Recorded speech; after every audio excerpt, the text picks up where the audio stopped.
നമസ്തേ പ്രിയമുള്ള പ്രേക്ഷകരെ, ഇവിടെ ശ്രീ വേദവ്യാസനാൽ വിരചിതമായ ഭഗവത്ഗീതയിലെ ധ്യാനയോഗമെന്ന 6-ാമത്തെ അധ്യായത്തിലെ നാം ചർച്ച ചെയ്യുന്ന അടുത്ത ശ്ലോകം 43-ാമത്തെ ശ്ലോകമാകുന്നു.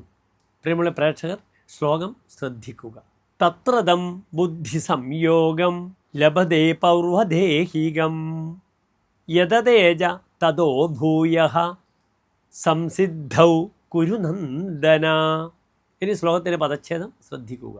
തത്ര തം ബുദ്ധി സംയോഗം ലഭതേ പൗർവദേഹികം യയതേജ തതഃ ഭൂയഃ സംസിദ്ധൗ കുരുനന്ദന.